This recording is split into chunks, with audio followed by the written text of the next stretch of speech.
And we're back. This life ain't for everybody. What's shaking, folks? What's up? Hope you're enjoying the episodes. Had some good ones lately. Did y'all listen to David Taylor? Did you listen to Kyle Dake? We got Matt Serra coming up next week. We have several big-time MMA fighters on the horizon. The Michael Chandler will be joining us. Thank you all so much for the subscriptions, the downloads, and please continue to support the partners and sponsors that support us. And you know, the podcast is brought to you by the one and only, the iconic Jack Daniel's Tennessee Sour Mash Whiskey. Enjoy it responsibly. Never allow underage drinking. I've watched my guest today wrestle on TV, on Flow Wrestling, while I was sipping on a Jack Daniel's responsibly. This dude is absolutely amazing. He's a two-time Hodge Award winner for the Iowa Hawkeyes, one of the most noted, historical, prestigious college wrestling programs in the history of NCAA Division I wrestling. I don't know if there's one that even can come close. You got John Smith at Oklahoma State. You got Kell at Penn State, and they've been on a tear lately. But the Iowa Hawkeyes, with the Dan Gable story, they are what you call magnificent. And Spencer Lee is an absolute badass. I don't know if there's any other words to describe you, Spencer Lee. Do you know how much of a badass you are, or do you just kind of go with the flow? Not one to toot my own horn or anything. I just went out there and did what I was told and trusted in the guys that, helped me get there. So that's all I did, went out and did my best. Well, thanks for being here, man. I'm proud to have you on the podcast. Thank you very much, Spencer Lee. Yeah, thanks for having me. Hey, I got some questions for you throughout the time today. I want to talk about, just kind of what it is that what you look for in yourself, because wrestling is not an easy lifestyle. It's not an easy sport. Has it changed the way that you are as a college student, Spencer? You don't get to live the normal college life, I would assume. Well, I would say for all athletes, it's kind of like that. You kind of have to choose between, I think I always say it's like three things. It's like social life, school, and then your sport, right? So you got to pick two of those three things to excel in. So a lot of times, if you're a good athlete, you're going to choose, your academics first and then your sport, because then you're going to lose out on your social life, obviously. So I feel like a lot of athletes at the highest level don't really have that social life that, you go to college for, the guys you meet stuff. So most of my only friends really are teammates. So I don't really have friends that I really met on college, because I'm either, training or doing schoolwork or relaxing, trying to get healthy, whatever else I'm doing schoolwork, so it's just different.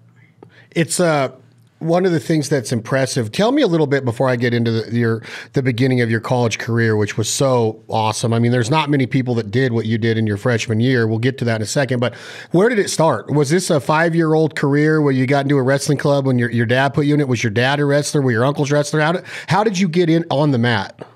Well, my parents did judo, which is also another combat sport. My dad wrestled in high school to help his judo. That was kind of like how he knew about wrestling at all. But he didn't put me into wrestling. He was going to let me choose whatever sport I wanted to do. I was like 6 years old, and all my buddies were wrestling. So I kind of came home one day with a big old headgear, and I asked him if I could wrestle. And that's how it started. He took me in and he started wrestling. He forgot all about his wrestling career in high school, so it's kind of how he was. And so you get on the mat when you're about 6 years old, and are you natural? Are you naturally gifted? Are you a good athlete at 6 years old, or were you just like any normal 6-year-old kid that was just getting used to it and really didn't have a clue? I've kind of always been good. I mean, I started off, winning all my matches my first year. I think I lost one match out of like 30 or something, and my dad had to drive like 3 hours to find a tournament that he could get me beat, and I was 6. So I was kind of natural at it, to be honest. Then I obviously had a tougher time my second and third year wrestling, because, wrestling older kids, not novice. I'd wrestle novice my second year. That wasn't a thing. I just went straight into normal tournaments. So always wrestled up, kind of age group and stuff. So did you, when you start winning in 6, 7, 8 years old, do you just like develop this underlying passion where like you knew this is what you wanted to be doing? There was no chance you were going to go into boxing or maybe baseball, that you were going to be a wrestler and you knew it? I just hated losing. So anytime I ever lost, it was like the world was ending, and I wanted to go wrestle at 10 more tournaments, and I wanted to win everything. I wanted trophies. I wanted all, little kid stuff. But I was always kind of really good. So it's like super hard to like, because, my teammates always joke like, oh, when I was in 7th grade, I got pinned 10 times, or like, oh, this kind of stuff. Like they didn't get good till high school. They didn't develop that work ethic. And like me, I'm like, I don't really remember ever losing more than like 4 times in a year ever, like in my entire life. So it was like kind of different. Did you get into middle school as like a 13, 14-year-old, or are you still consistently winning, being undefeated almost every season as you start nearing your high school wrestling career? I mean, I didn't really start like being like undefeated till like junior high. I didn't take more than a loss or 2 a year really when I was younger, like from like 5th and 6th grade. But at the same time, I didn't win a state title until I was in 5th grade. I took second twice, and then I won like 7 years in a row. And then obviously I lost my senior year of high school in my final match. So you start getting into the end of your 8th grade year, you're undefeated, and is there a prestigious high school wrestling program where you're zoned to go to high school? Is it Iowa? Are you from Iowa? Where are you from? I'm from Pennsylvania. You're from, so look at this is a big deal. Like there was Lehigh, there's big schools in this part of the country. Why? Okay, let's get to Iowa in a second, but how does your high school career start out? Is there newspaper articles written about you like Spencer Lee is going to crush it in high school the next 4 years? So what was the outlook like? Well, so I grew up in a place called Sagertown, PA. It's got a really small area. I mean, I had 75 kids in my class, but then my dad got a job in Pittsburgh, and we ended up moving to Pittsburgh my freshman year of high school. So I had all the newspapers and whatever that I knew growing up were ready to write articles on me like when I was in high school. But then when I moved to a new place, they didn't really start writing anything about me until I won my first state title, and I ended up winning my freshman year. I went undefeated, obviously, since I was undefeated up until my last match in high school. So that's kind of like, the school I went to was a really good wrestling school. Maybe not historically, but like we had the club I went to, Young Guns, was out of one of the locations was out of that high school. So it's kind of convenient. So you wrestle undefeated freshman, sophomore, junior year, all through your high school senior year, and in the state title, you're saying that you lose the championship match? Yeah. What happened? So you heard my interview this year of me winning nationals with torn ACLs, right? Yeah. Well, the first time I tore my ACL was that year, my senior year of high school. The first time I tore my ACL in my right knee, I tore my ACL in like January, late January. And the state tournament in PA is like early March. And my knee was like super unstable then, and I had a hard time wrestling. I ended up just choosing to wrestle anyways. So I didn't practice at all. All I wrestled was like the postseason then. And I ended up losing. So I had a torn ACL. I wasn't training. And I ended up like, it was hard to wrestle. It's hard to wrestle, man, when you're hurt. And I ended up losing, there's no excuse, nothing. He's my teammate now, Austin DeSanto. He's a 33-pounder at my school. I ended up recruiting him to Iowa. He went to Drexel originally, and I recruited him here. I'm not sure I got to make an excuse, but my dad would. But I was hurt. He took me down with like 1 second left to lose. It was kind of a really big upset, kind of a crazy match. I've actually never watched the match before. Still haven't to this day. It's funny. I joke about it with Austin a lot. He's like my best friend, so me and him just mess around. Because I wrestled in my junior year of high school in the state finals, and I beat him 15-0, which is a tech fall, obviously. And then he beat me the next year in the state finals. So. Wow. when you start thinking about like having a physical done on an athlete before they enter the NFL combine, or you're going into the military, you have to have a physical. You got to have good lungs. You got to. They check for a lot of things. You are a celebrated high school wrestler, but now you have some serious injuries. It's noted. You lose your high school last match in the high school state finals your senior year because of a torn ACL. Yep. It's very hard to wrestle and be agile with the torn ACL. What do the college recruits, do they get nervous at all, or are they still all over you, or do they be like, hey man, are you going to be able to wrestle at a high caliber with these torn ACLs? Well, I mean, so I had surgery on my knee the first time on my right knee. So that's all. I had surgery like 2 weeks after the state tournament, getting ready for college. And then as soon as I was able to be able to train, I was training at Iowa.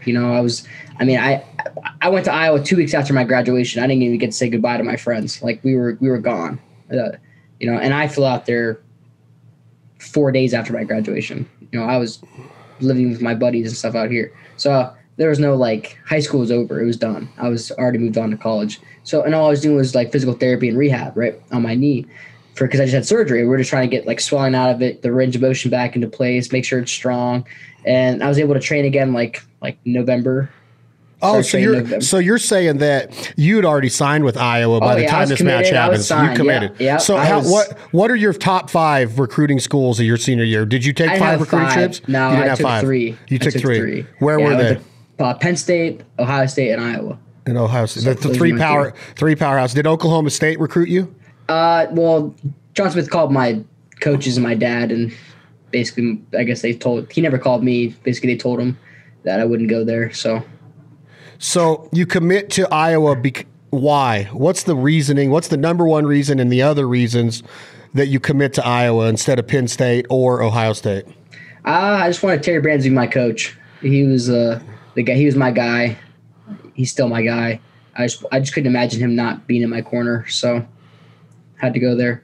So here's what's unbelievable about this time in your career to me is that Lincoln McElravy was the last guy to do this, if I remember right. But you forego a red shirt, and you wrestle as a true freshman and win an NCAA Division I title as a year out of high school. You're wrestling NCAA Division I powerhouses, and tell me if I'm wrong though, Lincoln. Spencer. That most incoming recruits redshirt, right? If they're going to be a D1 wrestler. Yeah. I mean, in wrestling, I think it's pretty common. I mean, it's probably 90% of people that redshirt, to be honest. But not many of those 10% that don't win a title their freshman year. You win the national title, correct? Yeah. I mean, there's probably only been like 6 or 7 guys who've done it in the last 25 years. Wow. So tell me how this freshman season goes. You're coming off of an ACL knee repair surgery, and now you're at notably or arguably the number 1 wrestling school in the history of our country, the Iowa Hawkeyes wrestling program. What's it like being on campus in that practice room and becoming, like, as you start to get towards the end of your freshman career, your freshman season, you have a chance to win the NCAA title. Like, did life change for you then? I think that I was kind of hyped up a little bit. I talked to a lot of media people. I was the number 1 recruit in the country, regardless of me losing in the state finals. I was still ranked number 1. No one really dropped me like low or anything because I was so dominant during my career. And, I guess they're making excuses for me, but whatever. But it's fine. I was expected to do a lot. But, I mean, you asked me what happened my freshman year. I mean, my first tournament ever, I went to Midlands. Well, barring the first tournament I wrestled in college, which is a small open tournament. But the first big tournament I kind of wrestled was Midlands, and I ended up actually losing at Midlands in the semis to a senior, like an older guy, junior or senior. And he was an All-American, and he ended up taking like 8th in my bracket twice, I think. Took 8th and 8th both years that I won. So he wasn't, he was a good wrestler. And, I was a little worried. I was upset. I didn't think I'd lose because the round before that, I wrestled a guy who was an All-American the year before, and I tech falled him in like the first period. Wow. Which is like, you don't really tech fall guys in the first period in college. And I was a true freshman tech falling a guy in the first period who was a top 8 guy in the nation. So I was like, all right, I can beat anyone by that. And then I ended up losing the next match and I medically forfeited to 6th. I was frustrated. I didn't really want to, I didn't know what to do. And Tom grabbed me and said, "You're going to wrestle next week." And I was like, "What do you mean?" And he's like, "You're wrestling in Carver next week against Michigan State." And I was like, "All right, I'm ready. I'll be ready to go. Make sure I'm healthy 100%. We'll make sure everything's good." And next week I wrestled in Carver, and my red shirt was pulled, and my season started. And I was so Brands pretty much tells you after losing in Midlands, he saw something in you that you were going to be his guy, and that you were not going to redshirt. Correct. Wow, what does your dad say when you call and tell him? My dad said they know what's best for you. I trust those guys. They believe in you, and they think if you can win national title this year, let's do it. And obviously I ended up winning. And arguably my toughest bracket yet in my career. I mean, the semifinals was it was Darian Cruz, Nick Soriano, Nathan Tomasello, and me. All 4 of us were national champs at one point in our careers. So that was my freshman year semifinals. So it was a pretty tough bracket, and I ended up being successful. So throughout the rest of your freshman year, you just go on, even though there is a lot of good wrestlers at your weight. Are you undefeated through the rest of your freshman year before the NCAA start? Yeah, so I was until Big Ten. So I ended up wrestling Nathan Tomasello, who's the number 1 kid in the country, national champion at 125, 2 years prior to that, or 3 years prior to that. He ran in his freshman year. He was a redshirt freshman. Then he went third. Actually, he went first, third at nationals, but he was at 33 the year before. He was up the weight class, and he dropped back down to 25. And I ended up beating him. So at that time, I was like 9th or 10th in the country ranked. They had to rank me like kind of high since I lost to the other guy who was ranked like 7th at the time in the country. So they had to rank me above him somewhere, even though I'd beaten before I wrestled Tomasello, I had beaten number 3, 5, 6, and 10 in the country, all by pin or tech or bonus points. So then I ended up beating Tomasello. That was my first upset. I actually beat him 2-0 or something, or 3-2. Really close match. I ended up winning off for a riding time point, which is really you ride a guy you have a minute plus a riding time on the guy, you get a point. And I ended up winning off of that. He actually took me down, and I didn't take him down, but I rode him out, and I got out twice. So I ended up winning in a way that I don't usually win. So my coaches always say it was very gritty.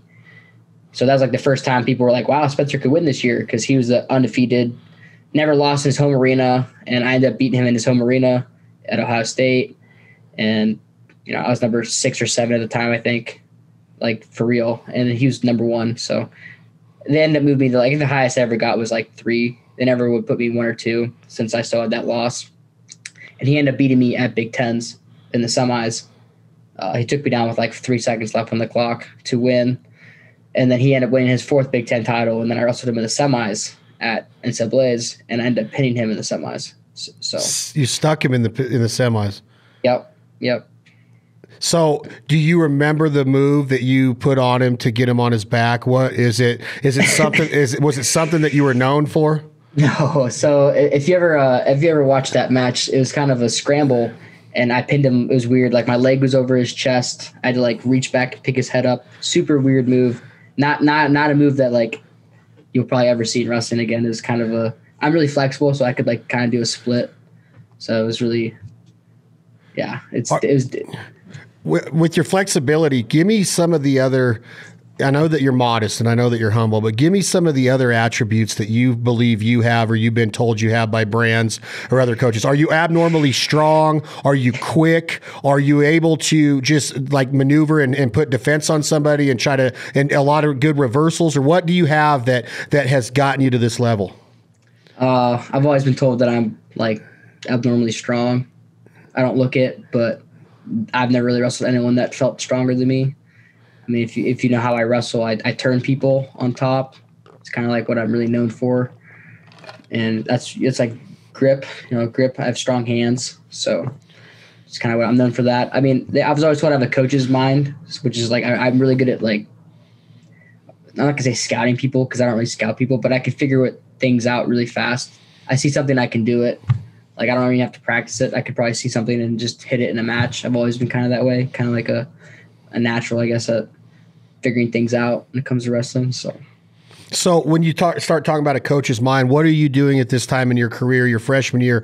Do you declare a major? Are you gifted academically, Spencer Lee? Do you take pride in your studies? Do you want to, do you have life goals and aspirations? I know that wrestling's there, but we're going to get into it. Is it MMA at the next level? I know there's the Olympics at the next level, but are you a smart guy academically?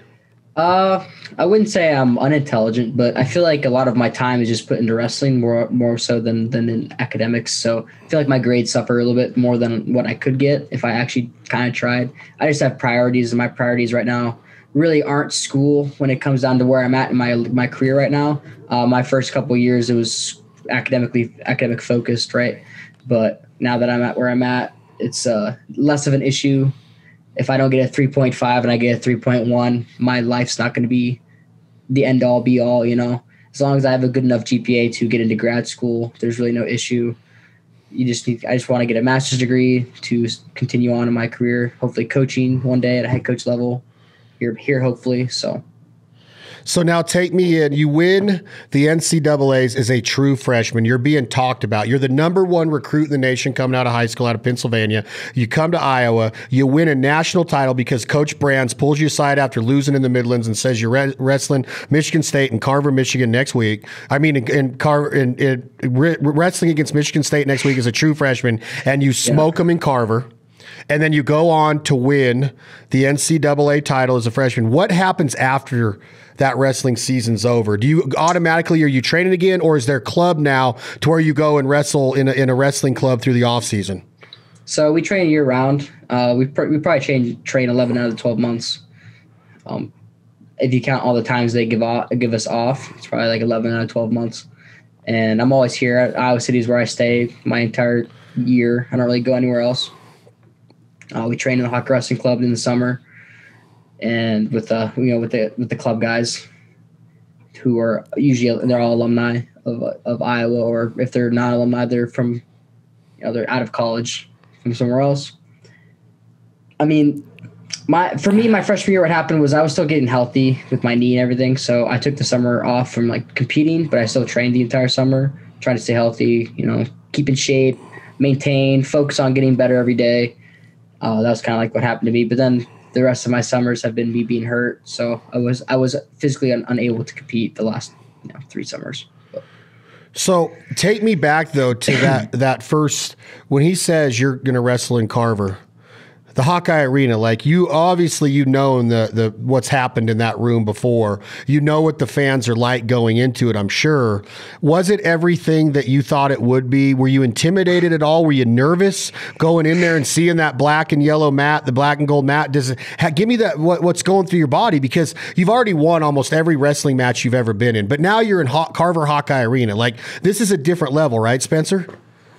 I'm still nervous going into Carver, and I'm going to be a fifth-year senior. It's different when you have 14 to 15,000 people in that arena. Loud, they're proud, they're knowledgeable, they love you. I'm the first match. I'm starting it off. Everyone's fired up. They're not tired. Nothing. They're ready to go.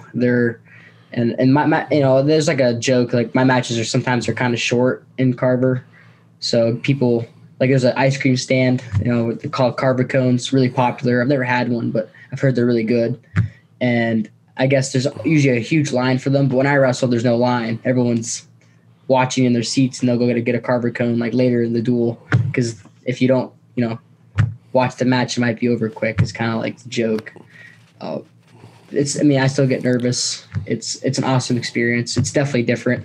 The arena is kind of cold, so that your lungs get tired a little faster.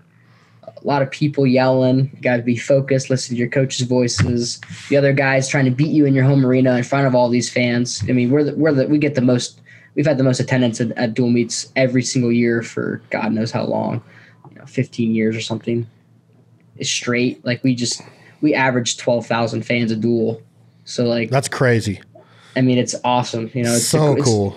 So these guys are coming in. They might average 500 to 2,000 people as a dual meet, which is great. That's good numbers for wrestling usually.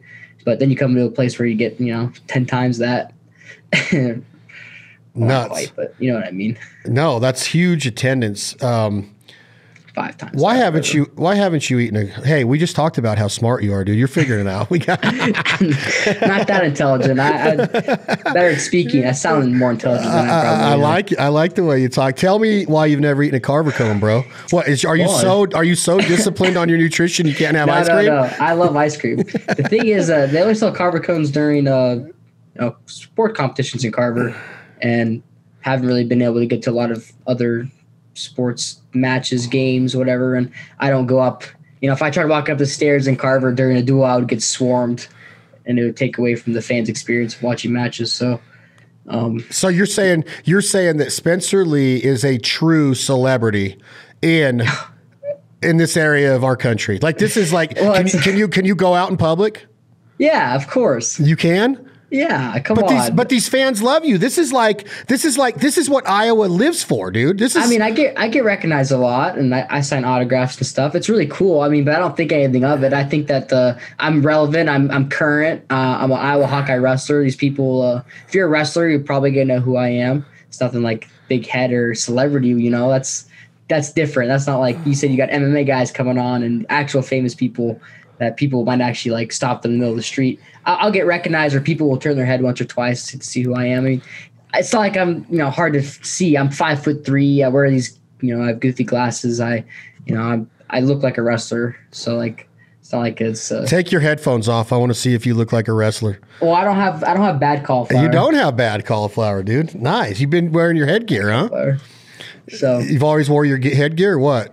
Well, I had bad cauliflower this year, but when I had surgery on it, I mean, it doesn't bend or anything, but I had like surgery on it, so they cut it open and they kind of smushed it out, and I didn't wrestle for like 2 or 3 weeks, and it just stayed like that. So I've been fortunate. Some people have mangled ears. I was fortunate not to have that.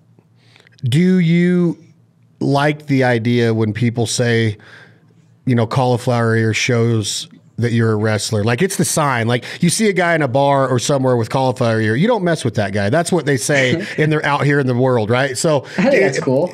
So like, I know a lot of wrestlers, and a lot of them have cauliflower ear.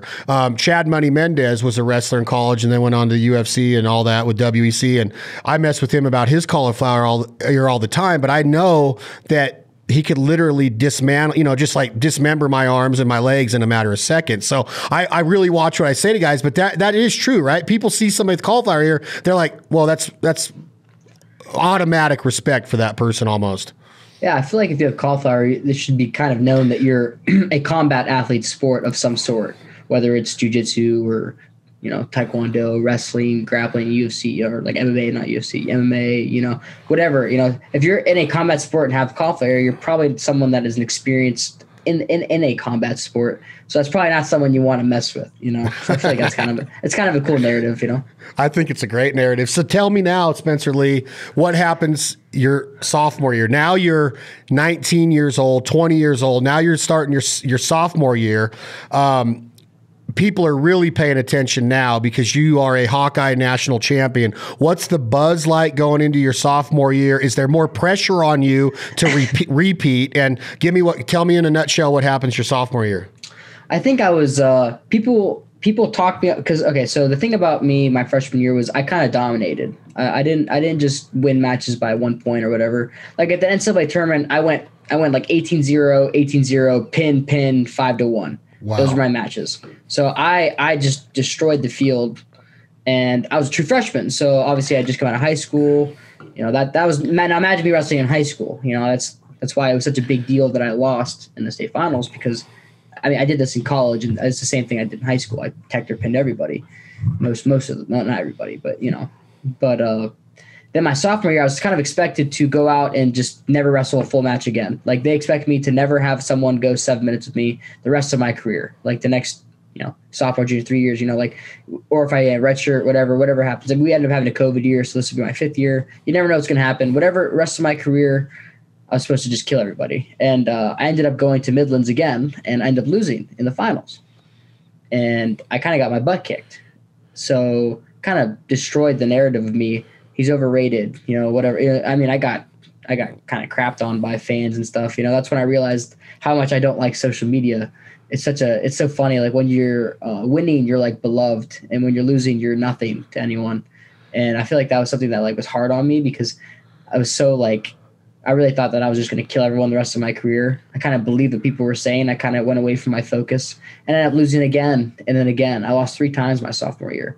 I lost more times my sophomore year than my freshman year, being the defending national champion, arguably to better wrestlers my freshman year, beating better wrestlers my freshman year.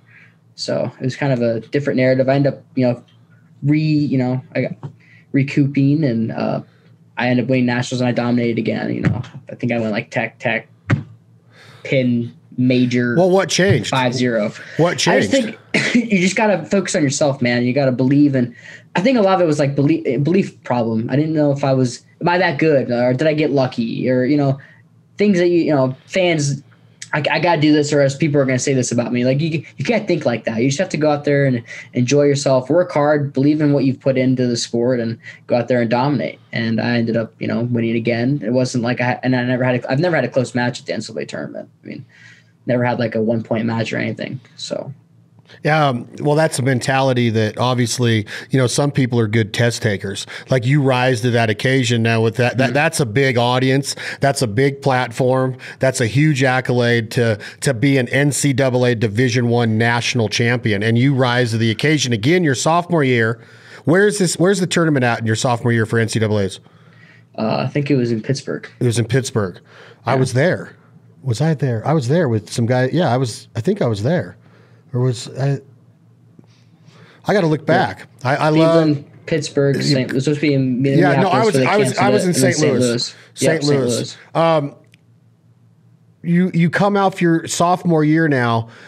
What is it you think? Are you playing mind games with you about this Midland tournament, and what's going on? Because now you're a 2-time defending national champion, one with a true freshman national title. Now you're a sophomore national champion, 2 in a row, but you're also a 2-time loser at the Midland. Is that mess with your head at all? Well, I didn't win Midlands the next year either. So now you go into your junior year, and now you lose there again? Is there something? No, I didn't lose. You didn't lose? No, I medically forfeited out.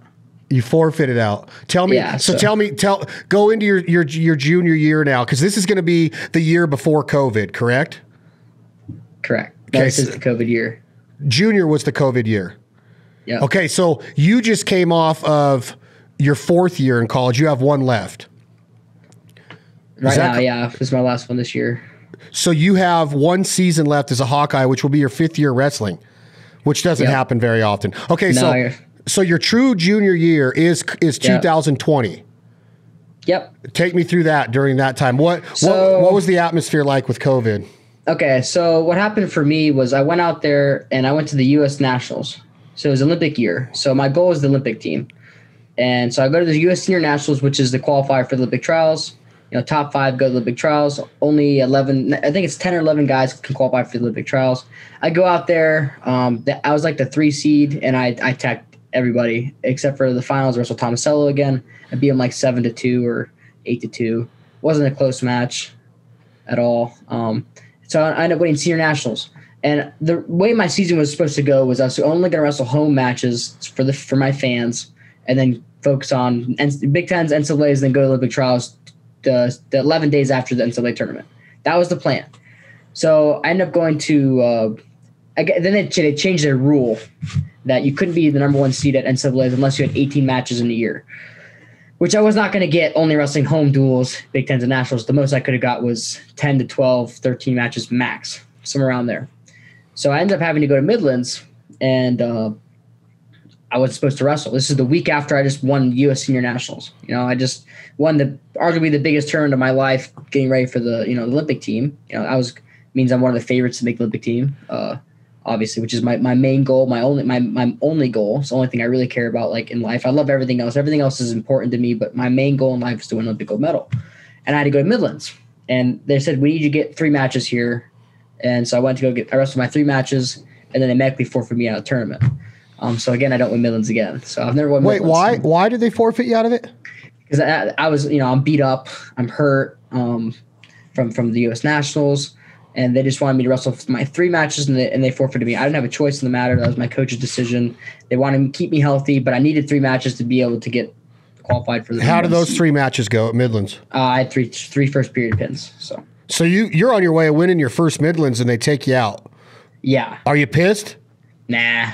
I wasn't even supposed to compete. So this is the year now. You're getting ready. You're going in. You're going to qualify now. You're getting your 18 matches. But then it ends up happening, right? It's going to be in Minneapolis for the NCAA tournament, and it gets wiped off the table. I had my 18 matches, man. I think I was 18-0. I think I got it exactly. But they cancel it. Yep. I won Big Tens. 6. It would have been.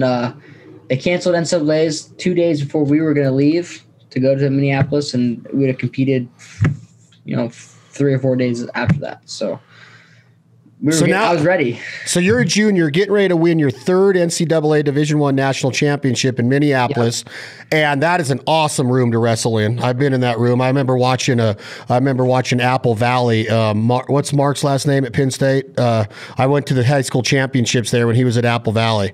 What is his name? Who?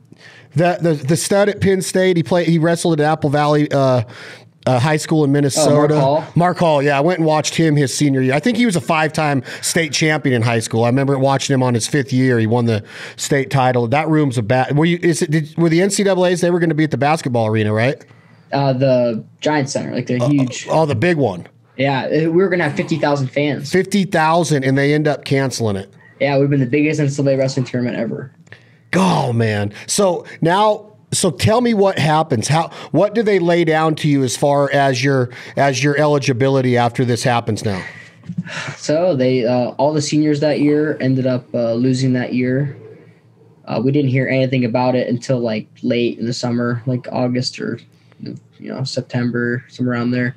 And they said that all athletes that missed their NCAA tournament will be granted a COVID year, which is this year does not count towards eligibility. So if you're a senior going to your senior year, you can wrestle another year after that. You'll be a super senior kind of, But all the seniors that were already seniors lost that year, gone. So, we had one. Pat Lugo was number 1 seed at the NCAA tournament. He's having a great season, and he lost that year. Never gets to be a national champ. So it was terrible. We probably would have won NCAAs. We were by far the favorites, and we won the next year. And our 49-pounder this year was round 12, and Lugo is the favorite to win, so he might have scored more points than ours this year. So arguably we would have had a better lineup. Not to put anyone down or anything, but our team was just maybe a little better. Who knows? And we probably won nationals again, so we got that taken from us.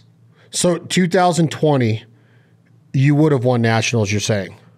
Our team. Yeah. I would have to go out and do my work, my job, and win myself. But I was the 1 seed. I'd beaten the 2, 3, and 4 seed in my career. But this is your junior. This is going to be your junior year, right? It's 2020. I want to make sure that I have this clear for the audience. Yeah. So what's your reaction now, personally, when you're told that they are canceling Minneapolis? Do you cuss? Do you yell out loud, or are you just low key guy that's just like, hey, it is what it is? I was upset. I was super upset because I thought I couldn't be a 4-time national champ. Like, I had no opportunity to be a 4-timer. Like, if I end up not winning, that's life. You got to move on. I didn't win 4 state titles, but just getting it taken away from you without, losing it myself was super hard on me. So I was super upset for a while. But, that's that day they told us, they walked in the room, said, hey, we're not going to have the NCAA tournament. Coach Brassel and explained it to us what was going to happen, got canceled. And I ended up, I was super upset. But, my entire team, we just got back up and kept working out. Maybe they'll change their mind. Maybe they'll do it later in the summer. We're going to train and get ready just in case. So that's kind of what we did. And, we got another year. That's the best they could do for us. And when do you find that out? So, when do you find that out? It was like August or September. It was later. So now you go into what is your senior year, but really your junior year, right? This is going to be that. This is the one that just took place in 2021, which you go in as a 125-pounder and win another national championship. This is when your interview comes out and you reveal that you have torn ACLs, and you take me through that season. And this is on your way to your 3rd NCAA title in 4 years, with one of them being canceled in 20 for COVID.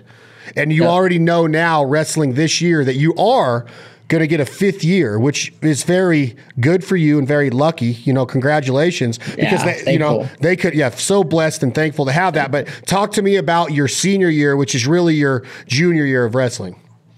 I mean, I went out and we only had a Big Ten schedule, so we only wrestled Big Ten guys in the, postseason, or like, just the regular season. I mean, not the postseason.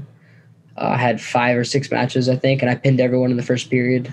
Jesus So Christ. I didn't have a single match go out of the first period going into Big Tens. Big Tens, I went to the finals, and I got taken down first by the guy. So he scored the first points on me. And then I ended up beating him 20-2. So I tech followed him. So that was like, I still haven't wrestled a full match. But in the middle of the Big Ten finals, I tore my ACL. Just out of nowhere, I felt it. Knee gave out, pop. That sound that everyone who knows who's torn one. And I torn 2 already. So that was my 3rd. So I knew, and came off the mat. I just said to my coach, like, they were shaking my hand, like, let's get ready for nationals, national title. Don't wait to win. Like, we got this. We're getting ready. Let's go cheer on your teammates. And I was like, hey, Tom, like, I tore my ACL. And he's like, your good knee? I was like, yeah. Because at that time I already had an ACL torn on my other knee already. I tore that one in the NCAA finals my sophomore year in the middle of the match. Tore that in the second period. Never told anyone that one. I didn't go telling the whole world. Everyone's like, why are you telling the whole world? I mean, I didn't mean to, it was just because it was a struggle. It was a hard year for me, man. And, they thought that was the best decision for me to tell everyone that what I struggled through. And I wanted people to know that athletes, we do things for people to put on a show and to, things that most people might not think is possible or not to do. And, I just wanted, I guess I went out and told people, I was told to tell people, and I did. So that's kind of where my interview came out. But yeah, Big Tens, I tore my ACL, and I didn't wrestle one time until nationals. All I did was try to keep the swelling out. I had it drained. When you have swelling, you have atrophy in your leg, and so you got to get the swelling out of it, or else you're going to lose power or strength in your quad and your hamstring. So the whole time I'm getting swelling out of my knee, I'm icing it. I'm on a bike every day. I'm working out 3 times for 3 hours a day. It was like 9 hours of working out a day with like physical therapy and working out and biking, because I had to stay in shape somehow, and I had to keep my weight down, and because wrestling's obviously a sport where you make weight, and then I had to keep my knee healthy. So from 6:30 to 11 p.m. every night, I was doing something. I mean, whether it was, I would go from a workout to physical therapy at the same time. So I'd be there for 3 hours, come home, eat. Then I had class. And then after class, which I just ended up giving up on, I just said, I have to get healthy. I took a nap instead. And then I go to practice for another 3 hours. Then I come home, and you have to eat during this time too, right? So then I got to make dinner and couldn't really go out. Then I had to go work out again because I had to get my weight down. And then I'd go back and ice my knee. So it was just like constant, like, struggle. So people didn't understand that. So when I gave that interview afterwards, it was just all the emotion that came out of me of the struggle that I went through. I was fired up. People are never going to know what I went through. And I don't care. Like, it's fine. Like I would have done it without telling people. Like, it didn't matter to me. But when I was walking up for the interview, my coach didn't want me to say anything. My dad wanted me to, because he thought it would help my brand, or, show the fans how much I really care for everyone, and how I could have easily redshirted and had 2 more years anyways, right? Like, I would have been fine. I chose to wrestle anyways, things like that for my injuries, but wrestle through it, believe in your staff, believe in people around you. And, I was fired up, and I gave that interview with that, showed everyone that I was hurt. But before that, you're wrestling in the toughest tournament in college is the NCAAs, and you're wrestling with a bad injury. And this is something that, like, you almost like you're going to have some fear, some nervousness of shooting or pushing off of that, or re-injuring it to where you can, like, what's going through your head, and how do you tell me about the tournament? What happens throughout the tournament, and what's going through your head with this torn ACL? So, as you know, I didn't have a full match up until the national tournament. As I said, I just explained that I didn't wrestle a full match. I ended up tech following my first guy in the first period. I got on top, kind of got to work. Didn't really have to, but the rest of the matches were really hard because I really couldn't wrestle. I couldn't really shoot, so I couldn't really react. I couldn't explode to anything. My knees were constantly getting swollen.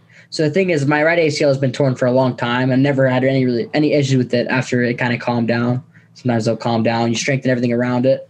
But now that my left knee was hurt, I was relying on my right knee a lot now. But now I obviously do not have an ACL in that knee already. So my right knee was starting to hurt again because I was not really, distributing the weight, so it was mostly just my right knee. So again, both my knees are hurting, and I'm trying to compete at the best of my ability, and it was really hard because I'm used to wrestling a certain way, and I couldn't do that. I mean, some people were like, "What's wrong with Spencer? He looks kind of slow. Looks kind of, I could see tweets or people texting my dad or whatnot. But what they didn't know is that I really barely could wrestle. I mean, my warm up, I couldn't even drill to warm up. I had a brace on my left knee and I'd tape my right knee. In the finals, I had tape on both my knees because the brace was kind of hindering my wrestling. People would grab my toe and I couldn't wrestle. I got taken out a bunch of times leading up to the finals. I think I got taken down more times at that NCAA tournament than I did in probably the last 3 years of my career. But this is a Rocky-esque story because, and I'm not trying to say that it's drama or anything, but what to be able to hold on and just have the mindset and the mentality to fight through that pain and wrestle through that pain at this level, do you almost want to give up because of the pain? Is the pain there to where you're just like, man, I don't know if I can keep going? So the thing about ACLs is I wouldn't really say that it's pain. The only time you really get pain is if your knee starts swelling up really bad. But then when your knee's swelling up, you're losing strength in your quads. Then that's where the issue comes into place. Now you're going, really, that's bad. That's really bad. The thing is, if I tore nothing else in my knees but my ACL. Had I tore other things, I would have been in a lot of trouble. I don't know if I would have been able to compete. But the thing is, I was able to keep my knees bent, not let my knees straight, not let my knees give out to the best of my ability. My knee gave out a bunch of times at the NCAA tournament. It was bound to happen. I knew it was going to happen. It wasn't like pain, It was like knowing, it was like a fear in your head, and it's a true fear. It wasn't something that I made up. It's like, imagine being able to explode to something like you're getting shot out of a gun, right? You're blasting someone in your head. You're doing something that you've been doing your whole life, and your body physically cannot do that. That's kind of how it was. And then your knee would give out. So then a lot of times what would happen is I would go to explode to something and my knee would give out, which would make me kind of fall over a little bit. But then I got to catch myself and continue to wrestle because I can't, get scored on. I can't give them any more time to, catch up to whatever I was doing. Right. So that was the hard part. The hardest part about it was being able to try and change my entire style of wrestling. I kept getting on a shot as a high crotch, and I would pop the guy up like I always do, and I couldn't finish because I couldn't swivel my knees. I couldn't move my body to a certain way. They would just grab my ankle or something, and my knee wouldn't bend. And I ended up giving up takedowns from there when I always score from there. I have probably a high, almost 100% finish rate from there, and I'm getting scored on because I couldn't finish there. So I had to learn how to wrestle again. It was really hard. It really was. I mean, I couldn't really warm up. I couldn't hit my knees in the ground. How do you win? I was boring, very boring. I walked at them very slowly. I would try and out-hand fight the guys. Most guys don't really shoot on me, so a lot of guys would kind of just back up to the edge, and I'm just diving. I mean, I'm taking horrible shots, just trying to get my hands locked because, like I said earlier, I'm really strong. I'm able to, if I get my hands locked, I'm just pulling it in. I'm able to finish. I wanted to get on top because on top, my knees didn't matter. I could use my hands, get turns, score points from top. That's what I did. I mean, I ended up scoring a lot of points on top of the tournament. I turned everyone I wrestled except for the finals. I won 7-0 in the finals. I didn't get any bonus points. It was the only match of my season that I didn't get bonus points in. So it was just different, man. I definitely wouldn't recommend it. Your dad's getting texts. People can tell that you're not the Spencer Lee. Something's up. The opponents got to know, right? The coaches that are watching you through these matches, knowing that you're going to go in the bracket up against their wrestler in the next round or the next seed in the bracket, they got to know that you're not normal. So now I'm going to say this, and I know that you're humble, so I'll say it for you. And I know that this is not putting words in Spencer Lee's mouth, but how do these freaking guys feel after they hear your interview? Because now they're like, what? He just won another national title. And he's not even close to being 100%. You just win 7-0 in the finals of the NCAA tournament, your third time in the tournament, fourth year eligible for it, with one being canceled by COVID, and you win 7-0 with an injury that doesn't allow you to do what you can do. This would be wow, man, this guy's invincible. This guy cannot be beat. You know what I'm saying? It's how do these guys feel, Spencer? I don't know. I mean, they might think I'm lying. They might think I'm being facetious or whatever. But the thing is, I have no reason to lie I'm not bragging about it by any means. God, I mean, you want my, give me your knees, you know. I mean, you want to tear your ACLs, go ahead. Like, it's terrible. I mean, it's like. But do you think that these guys are already mentally freaking beat by you? Like, here's an analogy. When Mike Tyson would look at like Michael Spinks at the face-off, right, with Mills laying the referee there, the fight was over before the bell rang. Okay, these guys were going to be demolished in the first ring, knocked through the ropes in 91 seconds. He was 20 years old, beating grown men like it was nothing. A lot of them were beat before the match. Do you think some of that had to play in with your reputation of being a badass, of how much, I mean, you just literally walked through the D10s. You just walked through the D10s. Do you think that your reputation has these guys like on their heels already? I think that what happened a lot. So the thing is, I think if people had really known I was that injured, they would have wrestled me differently. Like the guy in the finals, he just kind of ran around the mat trying to, because like one of their coaches was a coach here, and he's like a very strategic guy, all about like strategy in a match. His goal was like, if you go 0-0 out of the first period, you can win. You know, make it close, try and get one at the end. You know, had these guys, and the guy's a very athletic, very quick, fast wrestler. Like, probably could have got to my legs. What school is it again? Remind me what school. Arizona State was my finals match. Right. So the thing is, he just kind of ran away the whole time. You know, and maybe had he known that I was so injured, I mean, the thing is, like my quarterfinals match, I wrestled the guy who I've beaten 15-0, 20-2, and like 16-3. Like the last two matches, and the match was like 3-2 going to the third period, you know. And he had gotten to my leg, he'd take me down. Like there were things that happened in that match that had not happened the last 5 times we had wrestled, right? Where I've just kind of, you know, scored a lot of points and kind of dominated him, right? And he was keeping the match close. I ended up reversing him, and then I turned him. So I ended up winning the match like 11-3 or something. So I just got a major, which is bonus points. But like, so if you look on paper, it looked like I just, you know, beat him up really bad. But it was a close match compared to what it usually is, right? And he's like the only one that kind of like wrestled me different than he normally did. He kind of went after me, right? So I think maybe if they just, I don't know, if they had gone after me, then it would have been different. Usually if you go after me when I'm normal and healthy, usually doesn't go that well. It's an ass. It's an ass. Yeah. Usually I'm pretty good at like, I have a high pace. I wrestle hard, you know. I believe in myself. Yeah, you're like 125-pound David Taylor, man. Yeah, high pace, right? High pace. Yeah, he's high pace for sure. High pace this year. Yeah, he could win. Okay, so that's a great segue into this. So first off, you get bonus points in like 4 out of the 5 matches in the NCAAs. You just said that the only one you didn't get it in is the 7-0 match in the finals, correct? Yeah. So you're actually getting bonus points for throws and everything that you're doing. In the 4 matches leading up to the final.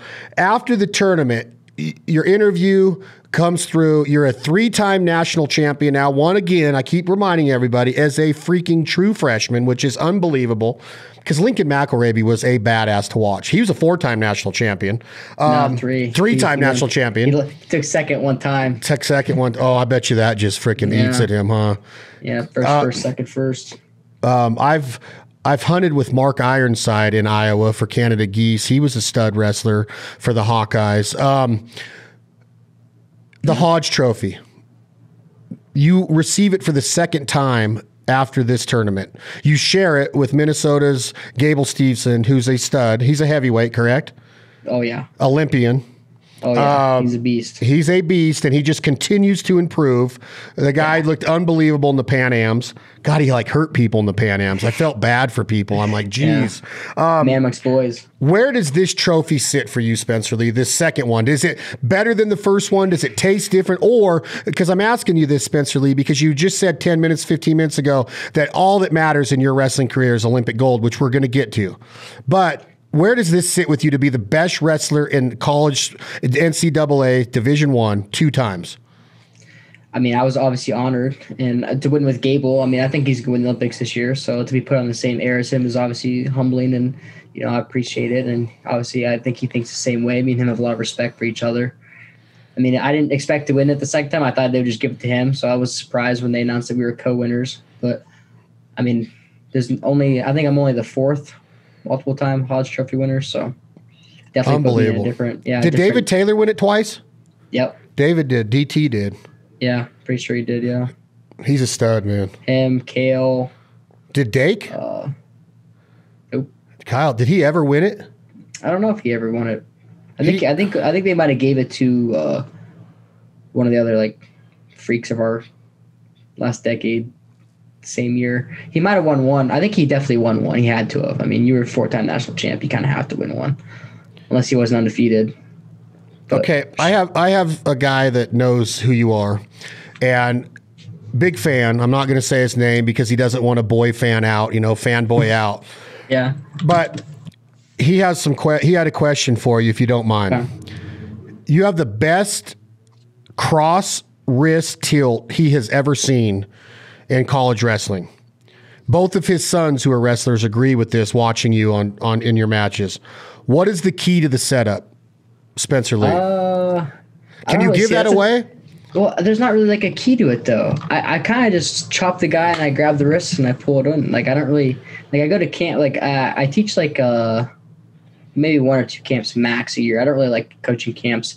And every time I show what I hit, dads are like, "But we already know this." I'm like, "Well, this is how I hit it."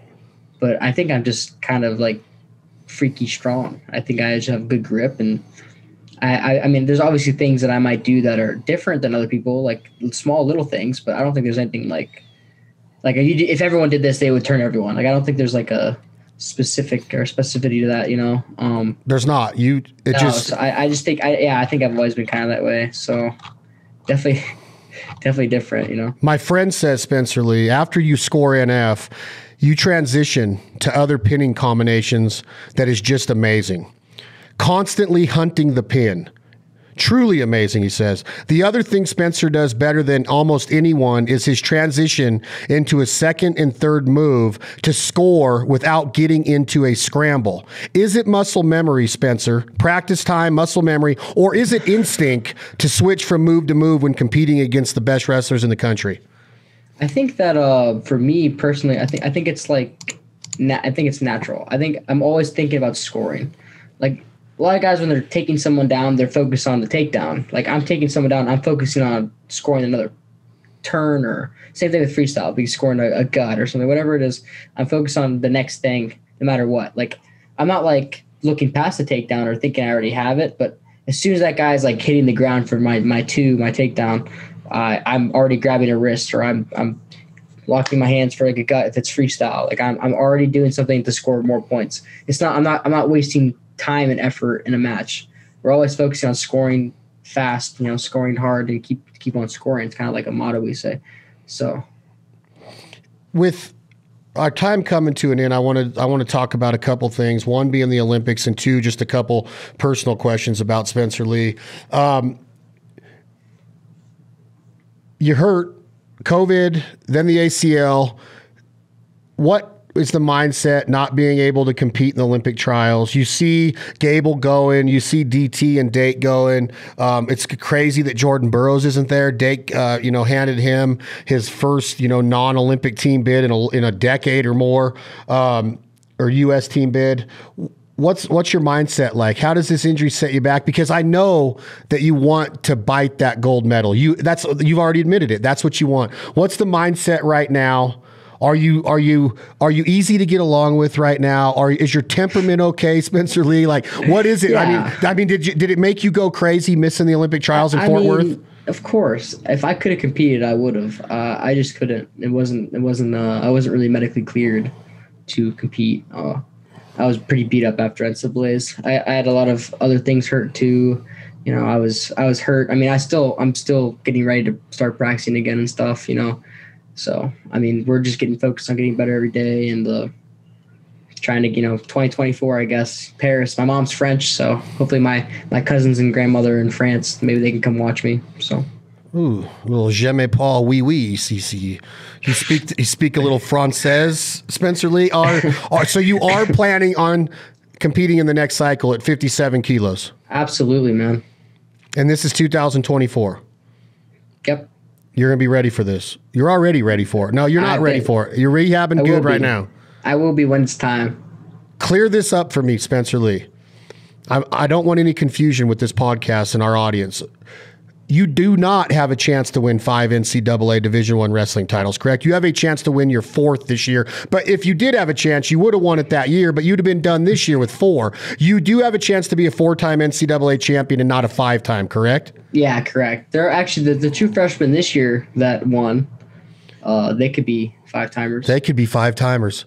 Yeah, AJ Ferrari, Carter Strachey. Oh shit! This is kind of awesome. This is really awesome. Aaron Brooks, I think, as well. No, maybe not. I guess, well, this year counts. Yeah, I think he could probably be a 5-timer too. I mean, anyone that won that was a freshman last year or a freshman this year could be a 5-timer, which I think is stupid.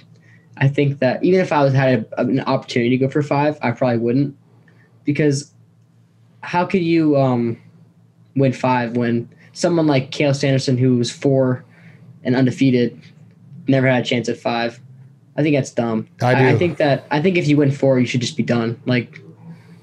But whatever. I mean, I also think it's stupid that if you lose at an NCAA tournament, you can still win 4.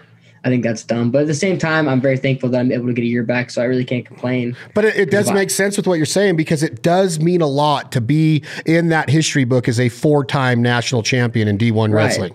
Right. You can't be like, well, I won 5, so I have better accolades than Spencer Lee.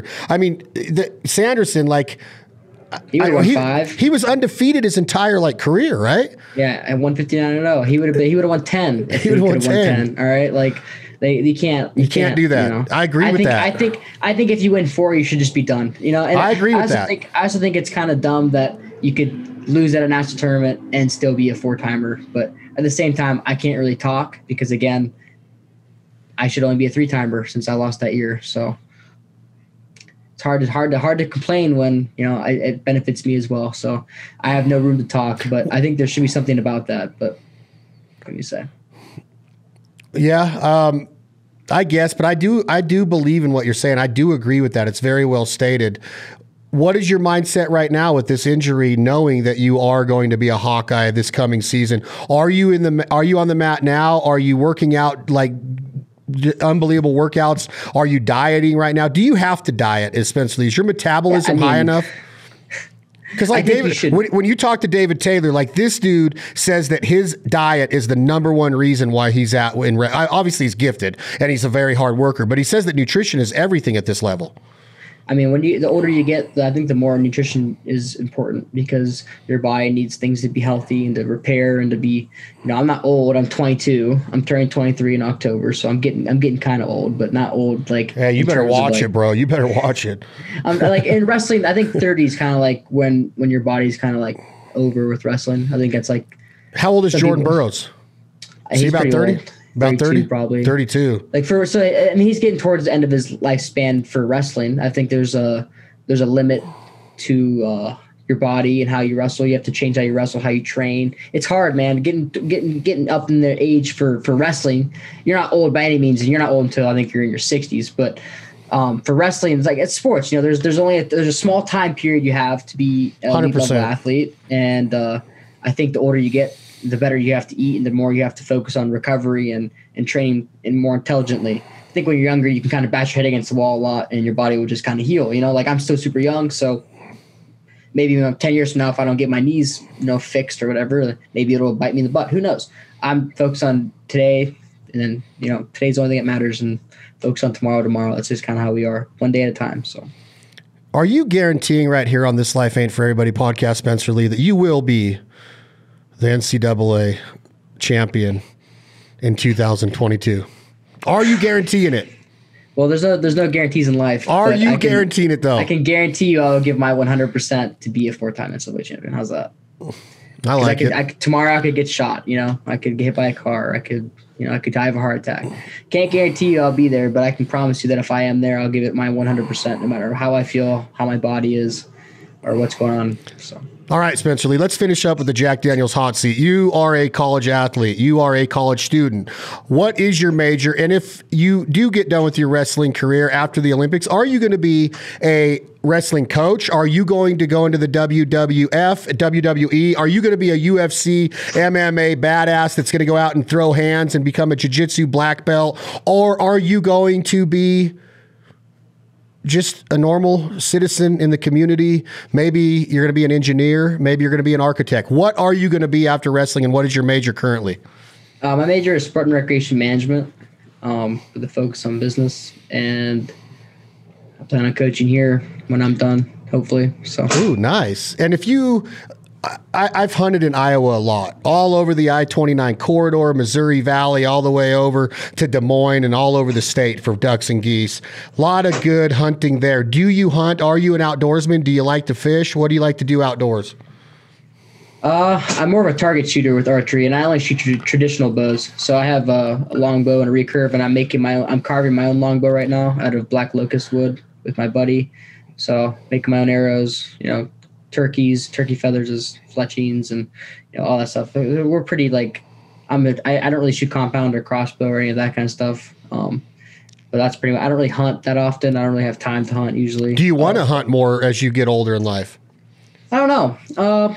I just really like the idea of being a good archer more than I like. What about knowing where your food comes from and living off the land? Do you enjoy eating wild game? Yeah, I love venison. I love turkey. It'd be super cool to be able to learn how to track animals. My dream, I think honestly, my dream one day is to live in the middle of freaking nowhere in Iowa, in a cabin in the woods or something, and learn how to track and live off of my bows that I carve, and hunt animals and cook them myself and stuff. Good for you. That might not be for me in my future, but maybe one day. That's something that I've always kind of been passionate about, but I've never really had the time. Right now, my focus is completely on wrestling, and my buddy's been trying to get me. He's tried to get me out 5 or 6 times, but every time I just can't for like turkey or duck hunting with duck shotguns. I'm taking you duck hunting someday. One day, maybe. You just said all you care about is focusing on wrestling right now, and I know that you've already prefaced that with family, friends. I know that everything's important to you. What about a girlfriend? Do you have time for the ladies, Spencer Lee? Are you like the baddest ass bachelor in that part of Iowa right now? Well, I had a girlfriend for 5 years. We ended up parting ways last year, so I've been single for a year. So, it's all good. Life works in funny ways. Mysterious ways. You just move the punches, Well, there's also a lot of girls and a lot of good country music in Iowa. I've been to some badass festivals there. Are you a country music fan? Are you a rocker? Do you like the hip hop and the rap? Tell me what concert you'd want to go to. Is it Luke Combs, Chris Stapleton, Jamie Johnson, John Party, or is it Guns N' Roses, Metallica, Slipknot? And what's in your headphones when you're in the weight room and training when you're by yourself? What do you listen to? So I listen to like YouTube music. So people who make music on YouTube. I don't really have like I like all music, honestly. I've never been to a concert. It's not really my scene. Wow. I've never drank alcohol before. I've never smoked. I've never chewed. None of that stuff. I'm pretty clean like that. So I don't really like being around people who kind of get pissed drunk or whatever. It's not really my thing. I have no problem with people who drink or party or do anything. It's your life. You could do what you want with it. That's just not me.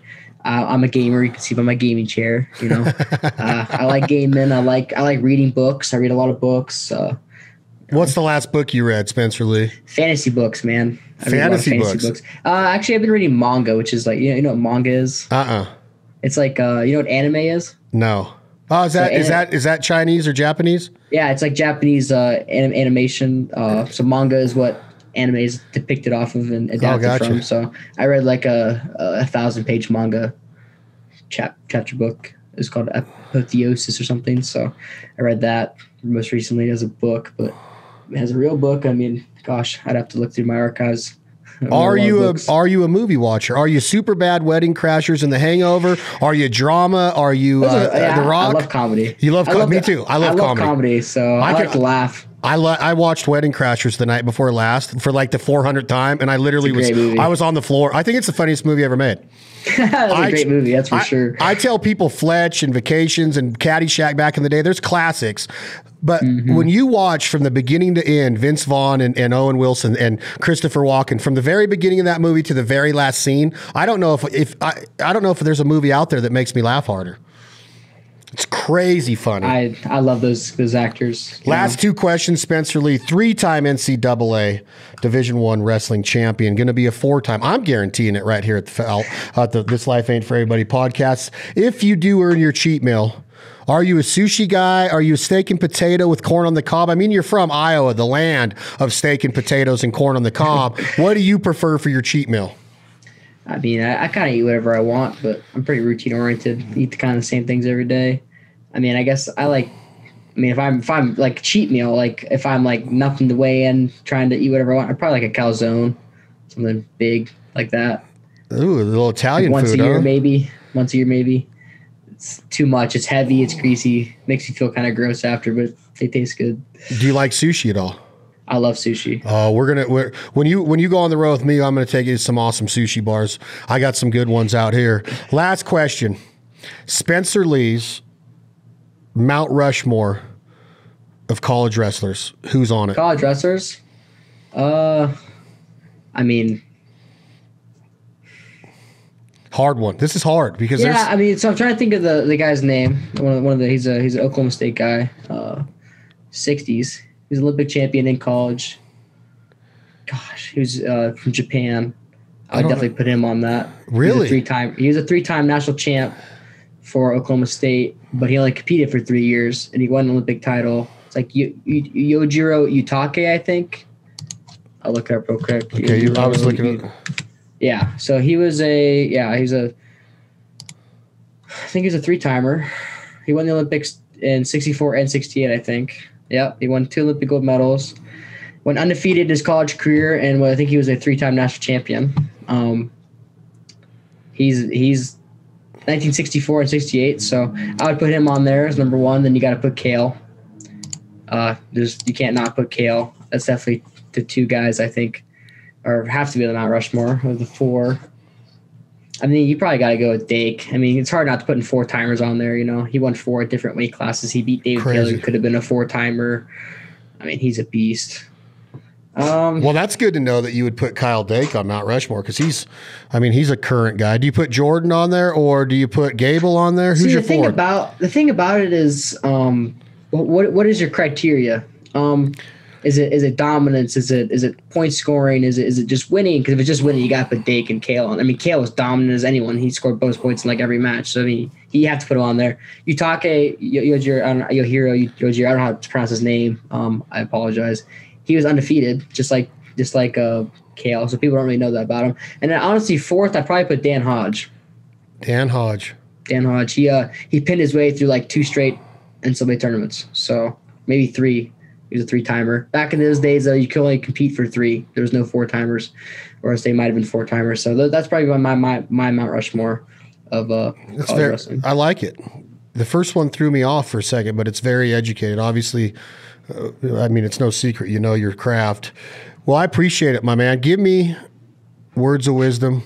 10-year-old wrestling club. Dads are there. Moms are there. What do you tell kids? What do you tell them to get to where Spencer Lee has gotten? Because not everybody has a chance to win 4 NCAA titles, be an Olympian. You're very humble. You obviously were raised right. You represent the sport, the culture of wrestling very well. You represent Hawkeyes very well. What do you tell them? What do you tell the younger generation to get to where Spencer Lee's gotten?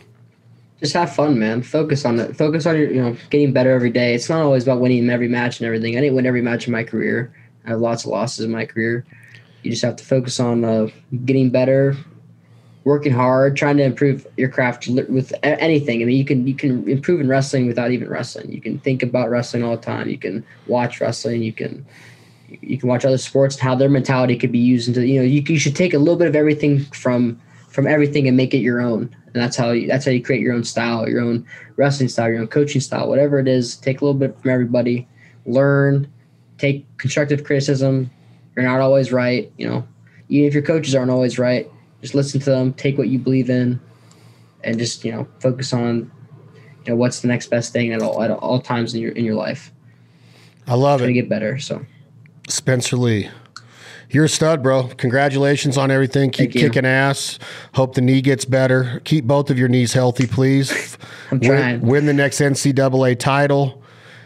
And I'll talk to you offline, but we should get together. I'd like to hang out and learn from you. Maybe roll around with you a little bit and see if I can score against you, or I'm a little bit heavier than you.